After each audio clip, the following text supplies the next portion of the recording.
오늘이 벌써 12월 첫째 주 아닙니까? 성도님들이 이렇게 장식을 하기 전에 제가 이렇게 한번 어떤 밖에 이렇게 나간 적이 있는데 벌써 이렇게 쇼핑몰이나 다른 곳에는 벌써 그 성탄절 맞이하기 위해서 이렇게 장식을 벌써 다 했더라고요. 근데 그걸 보면서 제가 참 문득 그런 생각이 들었습니다. 참 빨리 하기는 했는데 그 예수님의 오심이 그들에게 정말 기쁨의 소식일까? 왜 그들에게 기쁨의 소식일까? 저도 어릴 때 크리스마스 이브 때, 늘 산타 할아버지가 선물을 주시니까 착한 아이라고 치고, 소원을 이렇게 빌고 내일 아침에는 그 선물이 있겠지 기도하고 잠들고 아침에 일찍 일어나 선물이 있나 없나 막 확인했던 그 추억이 저에게도 있거든요. 오늘도 많은 사람들이 그렇게 성탄을 설레면서 기다리는데 아이부터 연인에 이르기까지 선물도 나누고 사랑도 나누고 그런 절기로 알고 있는데 과연 사랑을 나누는 그런 절기가 성탄의 본질인가? 이런 생각들을 좀 해보게 되는데요. 저뿐만이 아니라 우리 성도님들도 이 성탄을 기다리고 있는가? 그리고 왜 성탄을 기다리나라고 하는 이 본질적인 질문을 좀 해보게 됐습니다. 예수님이 이 땅에 계실 때도 보면은 수많은 사람들이 예수님을 환호하고 기다렸다는 듯이 그를 송축하고 또 따라다니기도 했는데 결론부터 말씀을 드리면 그들은 예수님을 가까이 따라다녔어도 동상이몽을 꿈꿨죠. 예수님을 통해서 자기들이 원하는 것들을 얻으려고 했었습니다. 대표적인 예가 오병이어의 기적을 통해서 예수님이 그들에게 이런 말씀을 하시잖아요. 예수께서 대답하여 이르시되 내가 진실로 진실로 너희에게 이르노니 너희가 나를 찾는 것은 표적을 본 까닭이 아니요 떡을 먹고 배부른 까닭이로다. 그들은 떡을 원했지 예수님이 펼치시는 오병이어의 기적의 의미 같은 건 별로 관심이 없었던 겁니다. 그뿐만이 아니라 사람들은 예수님의 그 본인의 의사와는 상관없이 강압적으로 예수님을 왕까지 삼으려고 해서 예수님이 거기를 피하시기까지 한 장면이 이 요한복음에도 또 나타납니다. 사람들은 예수님에게 원하는 것들을 요구할 때 예수님은 그것을 나는 그걸 너희들에게 줄 수 없어 라고 하는 것들을 의연하게 거절했을 때 많은 심지어 예수님의 제자로 따라다니던 사람들까지도 예수님을 떠나고 그렇게 자신의 기대감을 실망하면서 예수님을 떠난 케이스들을 성경에 여러 곳에서 볼 수 있습니다. 그럼 우리가 이걸 보면서 우리에게도 한번 생각을 해보죠. 우리는 어떻습니까? 성도님들도 정말 스스로 본인에게 솔직히 한번 질문해 보셨으면 좋겠어요. 그래서 오늘 설교 제목을 솔직히 질문해 봅시다. 이렇게 제가 잡은 거거든요. 솔직히 한번 스스로에게 질문해 보세요. 정말 성도님들에게 예수님이 필요합니까? 만약에 예라고 한다면 왜 예수님이 필요합니까? 왜 예수님의 오심이 기쁜 일입니까? 마음은 그렇지 않은데, 마음은 기쁘지 않은데 성탄이 있는 12월이라 하니까 막 치장을 하고 그리고 또 메리 크리스마스 의례적으로 인사하고 그리고 또 아기 예수님이 오신 걸 우리가 기념해서 당일날 메리 크리스마스 아기 예수님이 오심을 축하합니다. 감사합니다. 우리가 말하는데 실제로는 억지로 고마워하고 억지로 우리가 그것을 기뻐하고 있는 것은 아닌지 스스로 한번 뒤돌아봐야 되지 않을까 생각들을 하게 됐어요. 예수님을 무엇 때문에 기대하고 있습니까? 예수님의 그 무엇 때문입니까? 오늘날도 성도님들이 아주 일상으로 느끼시지만 성탄이 갈수록 마케팅과 그리고 이벤트만 남는 상황에서 예수님을 믿는 우리가 성탄의 의미를 바로 세우지 않는다면 누가 성탄의 의미를 바로 세울 수가 있겠어요? 예수님은 누구시고 예수님의 오심은 어떤 의미를 갖느냐라고 하는 것에 대해서 우리의 삶이 담긴 영혼의 고백이 담긴 진지한 대답을 우리가 할 수 없다면 성탄은 갈수록 발렌타인데이처럼 될 거예요. 이미도 그렇게 되었지만 세속적인 이벤트의 한 날이 되는 거죠. 오늘 우리가 보고 있는 말씀은 성경에서 몇 안 되는 예수님의 어린 시절에 대한 이야기를 지금 저희가 보고 있습니다. 아기 예수님이 이제 난지 8일이 되면 모든 유대인 남자들은 정결례를 하러 성전에 가서 거기에서 이제 할례를 받게 되죠. 유대인들에게 이 예식은 굉장히 중요한데 이 아기가 이제 그 언약 공동체의 일원이 된다라고 하는 그 굉장히 중요한 의미를 갖고 있기 때문에 소중히 여겼어요. 그런데 예수님이 여기에서 누구를 오늘 만나냐면 경건한 사람인 시몬과 안나라고 하는 이 사람들을 만나게 됩니다.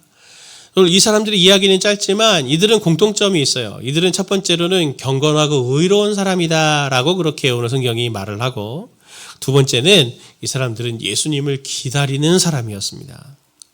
이들이 오늘 예수님께 보이는 반응, 아기이신 예수님께 보이는 반응을 오늘 보고 우리에게 예수님이 왜 필요한지, 그러니까 우리가 왜 예수님을 기다리고 그리고 우리가 그분을 왜 따르는지에 대한 본질적이고 깊이 있는 답을 사실 이 사람들이 우리에게 보여주고 있거든요. 성탄절 앞둔 우리가 이분들을 통해서, 특별히 시몬을 통해서 무엇을 회복해야 될지 두 가지 시선에 대한 것들을 오늘 저희가 나누려고 합니다. 첫 번째로 우리가 회복해야 될 시선은 우리는 위로가 필요하다라고 하는 겁니다. 스스로 이걸 잘 보셔야 돼요. 제가 목사지만 가끔씩 당황스럽기도 하고 좀 특이하다 생각하는 일들이 종종 있는데 그 중에 하나가 무엇이냐면, 제가 목사니까요. 교인들만이 아니라 때로는 넌 크리스찬들도 만나잖아요. 무신론자도 만날 때가 있습니다. 근데 제가 그분들에게 얘기를 하다가 제가 기도해 드려도 될까요? 그러면 한 분도 빠짐없이 싫습니다. 안 해주셔도 돼요. 라고 하는 분을 본 적이 없어요. 다 좋아합니다.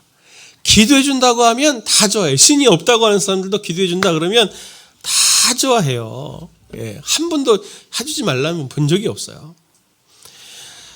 그건 사람들마다 뭐 신앙이 있건 없건 또 어떤 삶의 상황을 가졌건 삶에 다 이런저런 결핍이 있고 한계와 어려움이 있어서 그런 거 아닙니까? 네, 한번 생각해 보십시오.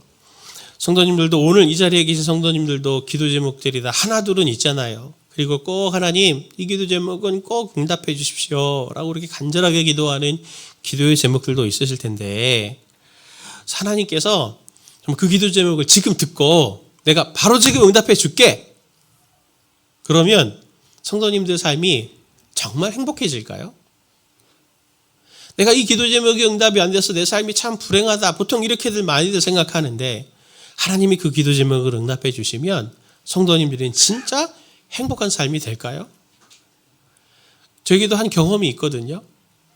부교육자로 생활할 때 그때 진짜 돈이 없었어요.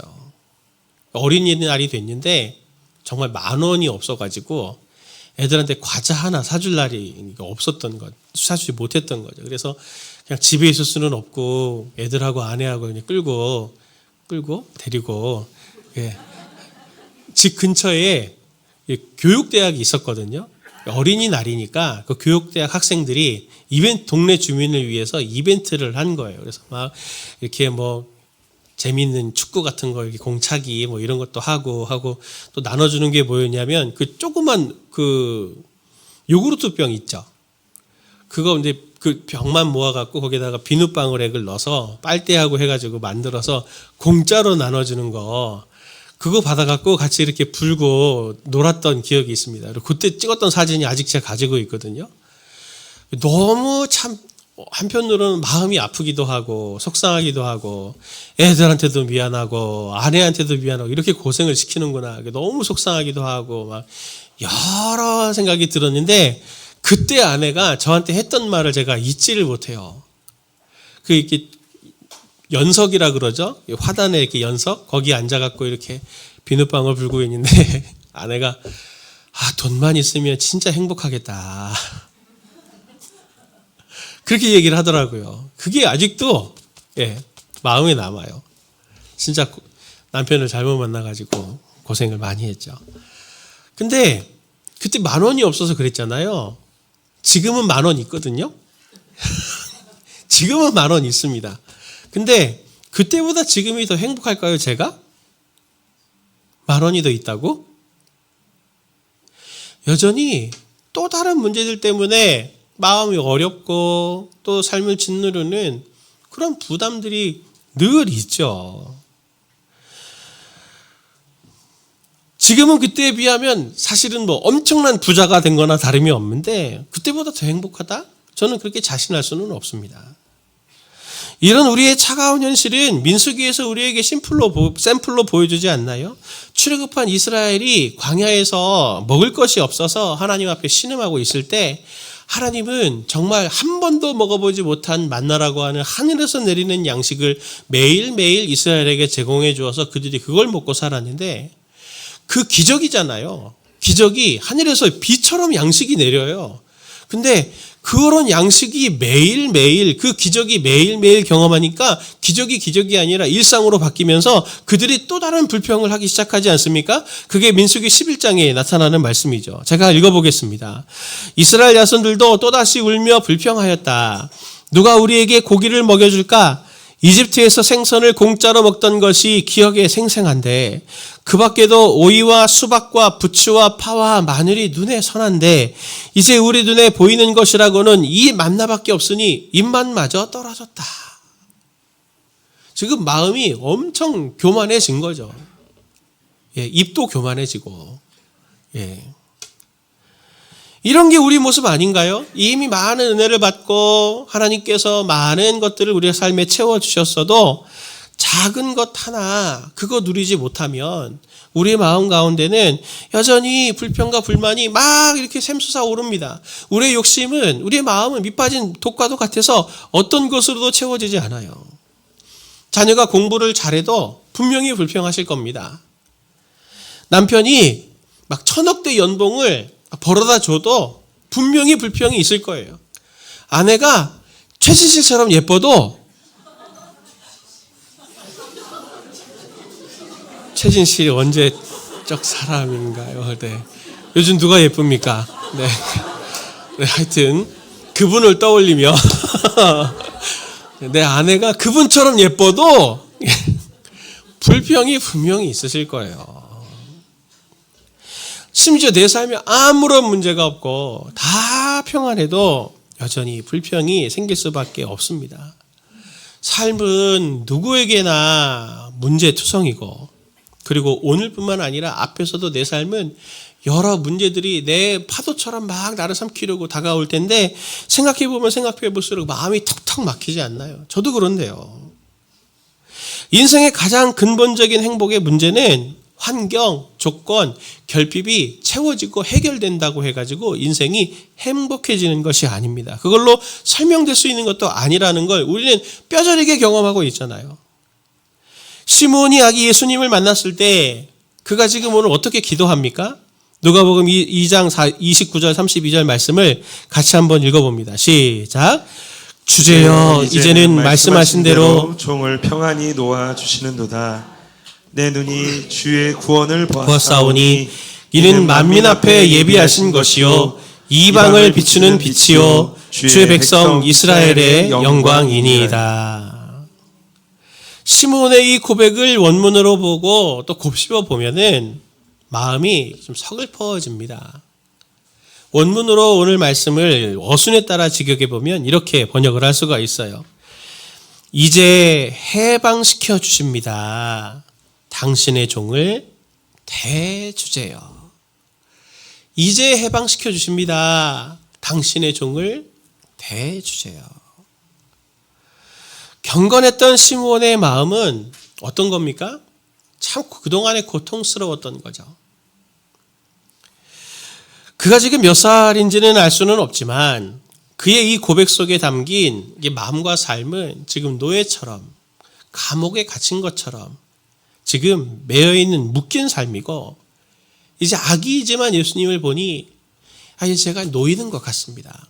해방이 됩니다. 지금 이런 위로를 받고 있는 거 아닙니까?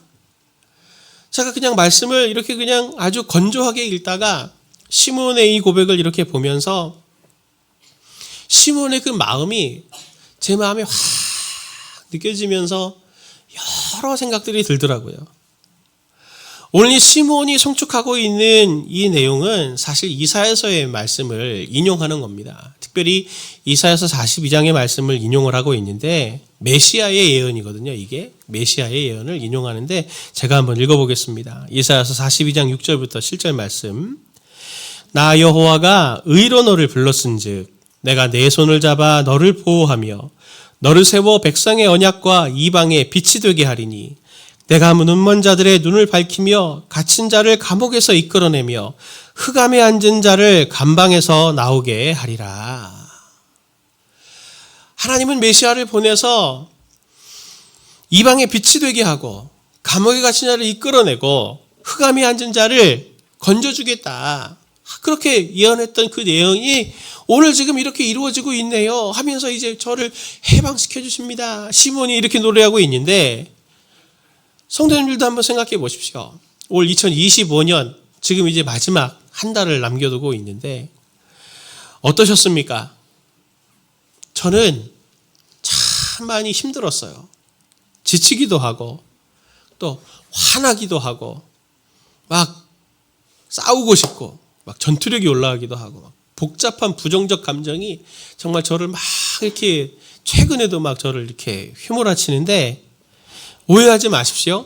누가 뭐 말을 안 듣고 무슨 문제가 있고 무슨 사역이 힘들고 그래서 지치고 제가 화가 나고 막 지금 이런 게 아니고요. 사실은 죄와 사단의 세력에 너무 속상하기도 하고 너무 화가 나기도 하고 막 그런 거예요.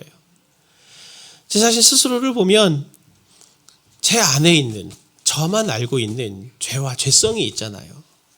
하나님 앞에 그걸 가지고 하나님 이게 언제 극복이 되고 언제 이게 해결이 됩니까? 라고 그렇게 많이 기도해도 잘 이 죄의 습성이 벗어지지 않는 제 자신을 보면서 실망스럽기도 하고 속상하기도 하고 지치기도 하고 그럴 때가 있고, 그리고 또 사역을 하면서 또 이런저런 상황들 앞에서 제 자신 스스로를 하나님 앞에 놓고 기도할 때, 하나님 저는 왜 아직도 그릇이 이렇게 진짜 간장종지만큼 요만해가지고 이런 상황도 대범하게 제가 이렇게 통과하지 못하고 이런 사람들을 이렇게 품지 못하고 일이 일비하면서 이렇게 저는 왜 아직도 이렇습니까? 그러면서 참 너무 하나님 앞에 부끄럽기도 하고 속상하기도 하고 실망스럽기도 하고 그래서 참 힘이 들더라고요. 그리고 또 힘들고 어려운 거는 제가 성도님들이 무슨 갈등이 있고 미숙하고 그들에게 무슨 문제가 있어서가 아니고, 제가 성도님들의 삶과 기도 제목들을 이렇게 보면 성도님들의 삶에 죄가 성도님들을 괴롭히고 있는 것들을 보거든요. 저랑 똑같이 성도님들도 죄성과 싸우고 어떻게든 정말 하나님의 인도를 받으려고 그렇게 몸부림을 치고 애쓰고 있는 자신과의 싸움, 성장과 회복을 위한 싸움, 지칠 정도로 이렇게 싸우는 성도님들을 보면서 안타깝고, 그렇게 착하고 순수한, 하나님 앞에서 착하고 순수한 성도님들이신데 정말 삶에서 일어나는 일들 보면 성도님들이 무슨 잘못을 했다거나 실수했다거나 이런 게 아닌데 그냥 이렇게 저렇게 너무 많은 환난과 고난들을 겪어가고 또 그 안에서 희생당하고 눈물을 흘리고 상처받는 것들을 보면서 정말 목사로서는 마음이 아프고 너무 속상해서 막 이 죄의 세력에 대해서 너무 화가 나는 거예요. 진짜 화가 나요. 그렇게 서로 사랑하고 있는 사람들이 죄 때문에, 죄성들 때문에 서로 갈등하는 것들을 보면서도 너무 속상하고 이해하지 못하는 것 때문에 속상하기도 하고 또 죄로 인해 들어온 죽음을 두려워하고 그 문제들 때문에 씨름하시는 분들을 보며 또 상실감을 갖는 분들을 보면서 정말 그 마음과 성도님들의 그 애씀과 상실감들이 제 마음에 이렇게 다 느껴지니까 참 고통스럽고 괴롭더라고요. 정말 요한계시록, 우리 요즘 큐티가 요한계시록을 묵상하고 있는데 6장에 나오는 이 말씀이 제 기도가 돼서 절로 나와요. 요한계시록 6장 9절 10절 말씀. 다섯째 인을 떼실 때에 내가 보니 하나님의 말씀과 그들이 가진 증거로 말미암아 죽임을 당한 영혼들이 제단 아래에 있어 큰 소리로 불러 이르되 거룩하고 참되신 대주제여 땅에 거하는 자들을 심판하여 우리 피를 갚아주지 아니하시기를 어느 때까지 하시려 하나이까 하니. 제가 지친 마음으로 주님께 이 마음으로 기도합니다. 주님, 우리 피를 갚아주십시오. 저 성도님들의 저 피를 갚아주십시오. 뭘 잘못한 게 있다고 저 고통을 당해야 됩니까? 뭘 실수한 게 있다고 저들이 얼마나 큰 죄를 져가지고 이 억울한 고난을 저렇게 당해야 됩니까? 언제 이 피를 갚아주실 거예요? 언제 이 억울함을 갚아주시기를 언제 하실 겁니까? 라는 기도가 제가 저절로 돼요. 저만 그렇습니까? 삶의 자리에 있는 성도님들은 훨씬 더 심하시잖아요. 성도님들의 삶에 있는 일상이라고 하는 그 짐의 무거움, 누가 대신 져주냐고요. 남편의 짐, 가장의 짐, 아내의 짐, 엄마의 짐, 부모의 짐, 자식의 짐. 누가 대신 져줄 수도 없으니까 말할 수도 없고, 말해봐야 더 큰 상처가 될 수도 있으니 꾹 그냥 참고 꿀꺽 삼키고 하루하루 살아온 인생의 짐들을 고스란히 느끼고 상처가 돼서 지금 오늘까지 2025년을 여기까지 오신 거잖아요, 성도님들. 저도 그렇지만 성도님들의 삶의 문제 보십시오. 그게 환경적인 문제든 관계적인 문제든 물질적인 문제든 또는 내 내면의 인격적인 문제든, 그리고 그게 가정에서 일어났든지 교회에서 일어났든지 직장과 학교에서 일어났든지 어떤 것이든지 그 모든 문제들을 관통하고 지나가는 가장 핵심적인 문제가 있는데, 그게 뭐냐면 바로 죄가 그 모든 것들을 관통하고 있다는 겁니다. 죄가 들어오지 않았으면 이렇게 우리는 죄성 때문에 힘들어할 일도 없죠. 갈등할 일도 없어요. 우리 안에 있는 질병, 이런 문제도 없었겠죠.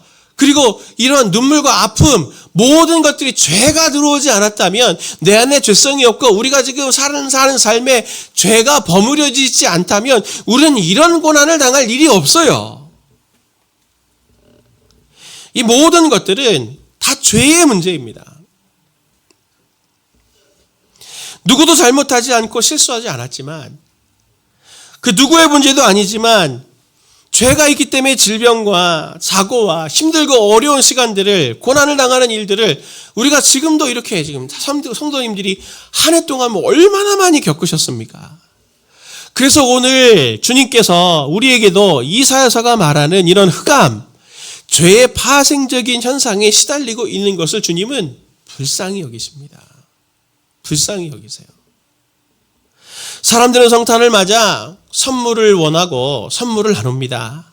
그리고 성탄으로 오신 예수님을 이용해서 돈을 벌려고 하고, 예수님을 이용해서 건강을 원하고, 예수님을 이용해서 취업을 원하고, 예수님을 이용해서 진로를 원하고 있지만 조건 환경 얻는다고 해서 성도님들의 삶의 눈물이 절대 그치지 않습니다. 계속 이어질 거예요. 이런 죄로부터의 진정한 평안은 어디에도 얻을 수가 없습니다. 오직 우리의 현실을 직시를 하고 이 내 모든 문제, 고통의 뿌리가 되는 이 죄의 문제를 직시하면서 오늘 시몬을 통해서 하나님께서 우리의 삶을 직시하게 하시는 성탄을 맞이하면서 우리가 하나님을 구해야 될 것이 바로 무엇이냐면, 우리에게 하나님의 위로, 하나님이 주시는 해방, 죄와 죄의 권세로부터의 해방이 절대적으로 필요하다라고 하는 것을 성도님들이 잘 바라보실 수 있어야 됩니다. 진실로 하나님은 성도님들이 한 해 동안 살아오면서 받으셨던 눈물과 아픔과, 그리고 그 죄된 세상에서 왔던 온갖 상처들, 죄의 원리로 작동된 세상에서 이거 억울함들, 그것들을 아시고 위로해 주시기를 원하세요. 제가 성도님들을 위해서 이름 한 분 한 분을 불러가면서 기도할 때 제가 그걸 놓고 계속 기도하고 있습니다. 그래서 두 번째로 우리가 살펴봐야 될 게 뭐냐면, 우리가 누구를 주목해 보아야 하냐면 바로 우리의 위로자가 되시는 예수님을 더 직시해 보아야 한다는 겁니다. 예수님이 우리의 위로자예요. 내 환경과 조건이 위로자가 아니라 예수님이 우리의 위로자입니다. 우리가 예수님의 오심을 기뻐하고 즐거워해야 될 근본적인 이유가 바로 여기에 있죠. 우리는 우리의 삶 속에 매일 닥쳐오는 죄의 물결과 또 그 속에서 많은 문제들을 성도님이 어떻게 하십니까? 쳐내고 해결하느라가 바쁘잖아요.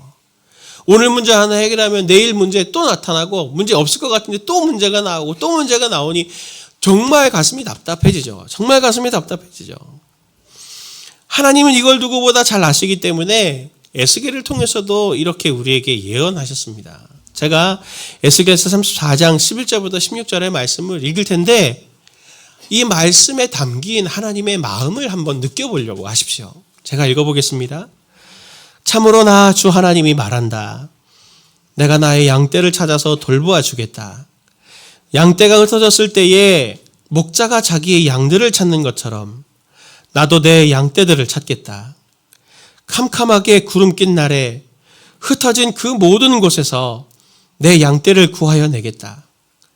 내가 여러 민족 속에서 내 양떼를 데리고 나오고 그 여러 나라에서 그들을 모아다가 그들의 땅으로 데리고 들어가서 이스라엘의 산과 여러 시냇가와 그 땅의 모든 거주지에서 그들을 먹이겠다.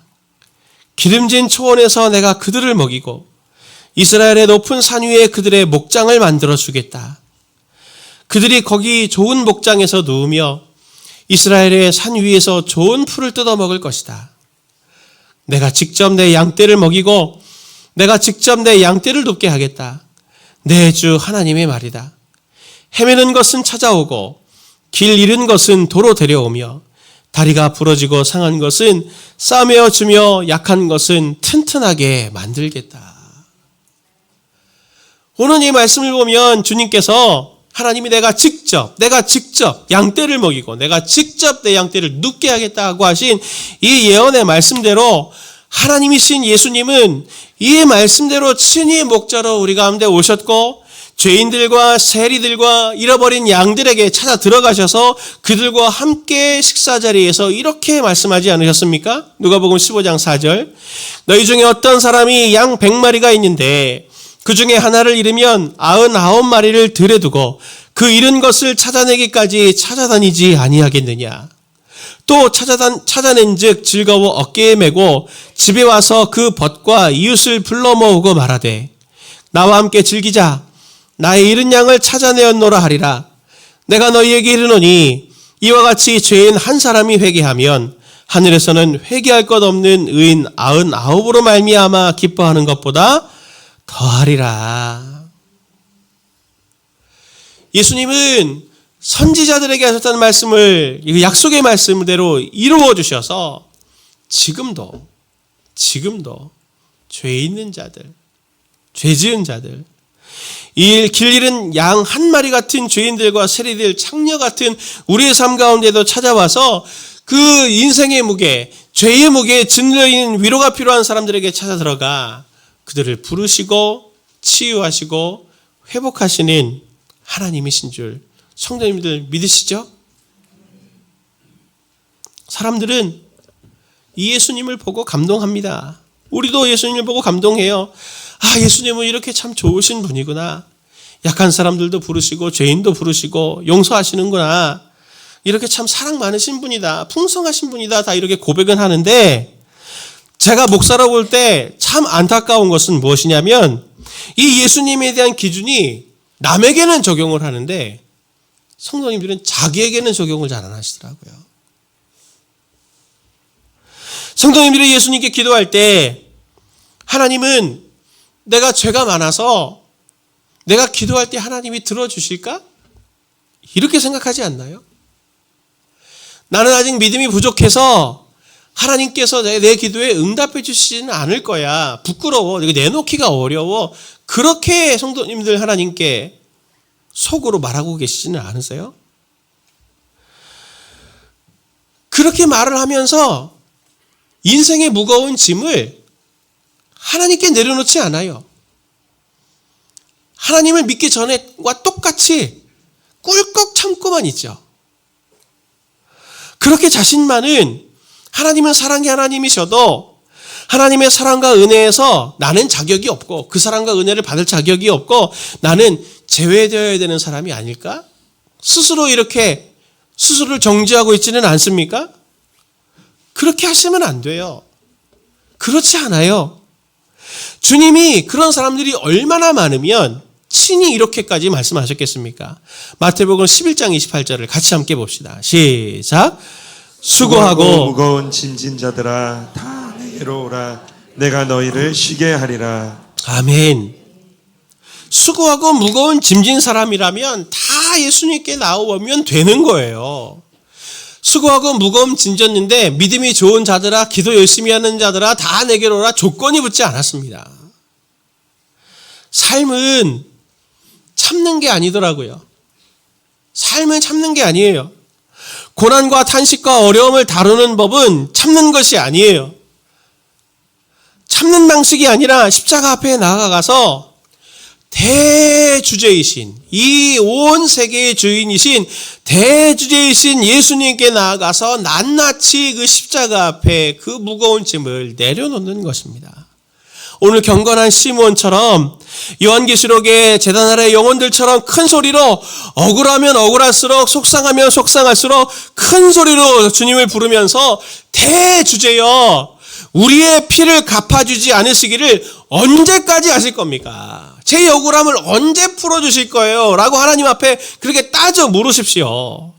그리고 누가복음 18장에 나오는 비유가 있죠. 불의한 재판관에게 따져 묻는 과부의 비유처럼 원한을 가진 과부처럼 날마다 십자가 앞에 나아가서 내 원수에 대한 나의 원한을 풀어주십시오. 내 원수에 대한 나의 원한을 풀어주십시오. 그렇게 기도하면서 십자가 앞에 성도님들의 고난과 십자가 앞에 그 억울함과 성도님들의 눈물의 인생의 짐들을 자꾸 십자가 앞에 늘어놓는 방식으로 고난을 통과할 수 있게 되는 거예요. 고난은 참고 있냐는 게 아니라 잘 통과하는 겁니다. 제가 언젠가 성탄감사 예배를 드리는데 찬양하는 시간이 있잖아요. 찬송가 104장 곧 오소서 임마누엘 이 찬양을 부르는데 마음이 울컥하고 눈물이 이렇게 나더라고요. 곧 오소서 임마누엘 오그와소서 이스라엘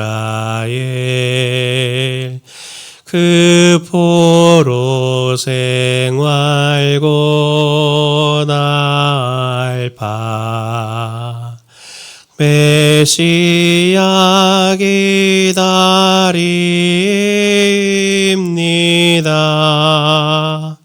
기뻐하라 이스라엘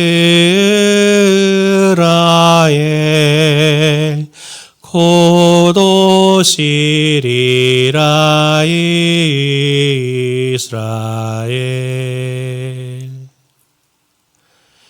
이 찬양을 부르는데 1절에 그 포로 생활 고달파 하는데 눈물이 흐르더라고요. 제 삶이 죄에 묶인 포로 같고 성도님들의 얼굴이 막 떠오르면서 정말 어쩔 수 없어서 삽니다, 목사님. 어쩔 수 없어서 삽니다. 그렇게 눈물을 삼키며 기도 제목 내놓으시고 힘들어하신 성도님들 얼굴이 떠올라서 정말 주님 빨리 오세요. 빨리 오세요. 이 사단과 죄의 공격을 당하고 이렇게 농락당하는 성도들의 이 눈물을, 이 포로 생활을 빨리 하나님 끝내주십시오. 그 간절한 고백이 하나님 앞에 드려지게 되더라고요. 그리고 제가 그렇게 그 마음으로 하나님 앞에 찬양할 때 주님의 위로가 제 마음 가운데 이렇게 찾아오게 되더라고요. 내가 그들의 눈물을 알고 너의 눈물을 안다. 내가 친히 내 손으로 그들의 눈물을 닦아줄 거다. 더 주님을 기다리게 되더라고요. 오늘 말씀에 시므온, 경건한 시므온, 성전을 떠나지 않고 그 자리를 지켰던 그 시므온, 마음이 상하기까지 하나님의 나라를 고대했던 시므온에게 아직 아무 일도 하지 않은 아기잖아요, 그냥 예수님은. 그런데 그 아기를 안고 그 아기에 불과한 예수님이지만 그분을 배웠을 때 메시아로 오셨다라고 하는 그 사실만 가지고도 너무 감격스러워서 대주제여 이제 주님께서 종을 평안히 놓아주십니다. 해방시켜 주십니다. 라고 하는 위로를 받을 만큼 간절함이 시므온에게 있는 거죠. 성도님들이 무엇으로 이 성탄을 기다리겠습니까? 성도님들의 내면을 보면서 성장하지 못하는 아직도 미숙한 죄에 시달리고 유혹이 잘 이끌리는 나의 내면을 보면서 예수님에 대한 간절한 소망이 생겨야 할 거고, 우리의 삶에 억울하고 힘든 어려움들을 통해서 이게 내 잘못이 아닌데 왜 이런 일이 생기지라고 할 때 그 상한 마음을 십자가 앞에 가지고 나아가서 주님, 이 모든 것들이 다 원수, 마귀, 죄의 문제로 이런 일들이 생겨나는 거니 속히 오셔서 우리를 해방시켜 주십시오라고 하는 그 간절한 마음이 우리 안에 불꽃처럼 타오르게 될 때 정말 우리는 예수님의 이 성탄을 더 성탄답게 하고 예수님의 오심을 기다리게 되지 않겠습니까? 우리에게 오신 예수님은 지금도 저와 성도님들을 당신의 날개 아래 품으시는 예수님이십니다. 지금도 이렇게 참 지치고 고통스럽지만 시간이 갈수록 그분은 이미 오셨고 시간이 가면 갈수록 그 시간의 무게만큼 우리를 죄의 영향력으로부터는 점점 해방하고 자유하게 하실 거고 죄의 고통들이 끊어지도록 우리를 위로하고 회복시켜 주시는 분입니다. 우리가 12월 성탄을 제가 따져보니까 딱 15일 남았더라고요. 아기로 오신 예수님을 생각하십시오. 오신 예수님이죠. 우리에게는. 그분은 이미 우리의 삶에 회복과 치유 일들을 일으켜 가시는 분인데 2025년을 살아오면서 성도님들이 나만이 짊어지고 가고 있는 인생의 짐의 무게가 있다면 흑암이 있다면 갇힌 것 같아서 감옥에 갇힌 것 같아서 내 힘으로는 도저히 어떻게 할 수가 없고 정말로 괴롭고 힘들어서 어떻게 할 수 있는 흑암이 앉아있는 그 삶의 자리 가운데 아기 예수님 오십시오. 예수님 제 삶의 그 현장에 오십시오. 질병의 현장에, 나의 가정의 현장에, 내 이 물질의 없음의 현장에 하나님 찾아와 주셔서 저를 해방하여 주십시오 라고 하는 그 사모함이 점점 커져가시는 성도님들 되셔서 정말 이 성탄이 하나님의 구원하심을 경험하는 풍성한 은혜가 있으시길 예수님의 이름으로 축원을 드립니다.